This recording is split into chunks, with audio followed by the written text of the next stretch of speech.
മാസം തികഞ്ഞ ഒരു ഗർഭിണിയിൽ ഉണ്ടാകുന്ന എല്ലാ വേദനയും പ്രസവ വേദനയാണോ? അഥവാ ട്രൂ ലേബർ പെയിന്റെ ലക്ഷണങ്ങൾ എന്തൊക്കെയാണ്? ശരിയായ പ്രസവ വേദന ഒരു കണ്ടിന്യൂസ് ആയിട്ടുള്ള ഒരു പെയിൻ അല്ല.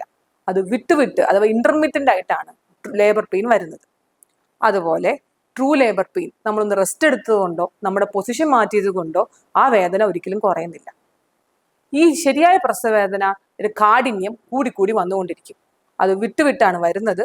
ആദ്യം ഒരു 10 സെക്കൻഡാണ് വരുന്നതെങ്കിൽ പിന്നെ അത് 15 സെക്കൻഡ് ആവും, പിന്നെ അത് 20 സെക്കൻഡ് ആവും. അതുപോലെ ആദ്യം 1 മണിക്കൂർ കൂടുമ്പോഴാണ് വരുന്നതെങ്കിൽ പിന്നെ അത് അരമണിക്കൂർ കൂടുമ്പോഴാവും, പിന്നെ 20 മിനിറ്റ് കൂടുമ്പോഴാവും, പിന്നെ 15 മിനിറ്റ് കൂടുമ്പോഴാവും. അതായത് വേദനയുടെ ഡ്യൂറേഷൻ കൂടുകയും വേദനകൾ തമ്മിലുള്ള ഇന്റർവെല് അത് കുറഞ്ഞു കുറഞ്ഞു വരികയും ചെയ്യും. യൂഷ്വലി പ്രസവ വേദന നടുവിൽ നിന്ന് അടിവയറ്റിലേക്കാണ് വരാറ്. ചിലർക്ക് അത് അടിവയറ്റിലാണ് അനുഭവപ്പെടാറ്, ചിലർക്ക് വജൈനൽ റീജിയനിലാണ് അത് അനുഭവപ്പെടാറ്. അതുപോലെ ഈ വേദനയുടെ കൂടത്തിൽ തന്നെ ചിലർക്ക് വയർ നല്ലപോലെ ഹാർഡാകുകയും ചെയ്യും. അത് യൂട്രസിന്റെ കൺട്രാക്ഷന്റെ ഭാഗമായിട്ടാണ് വയറ് ഹാർഡായി വരുന്നത്.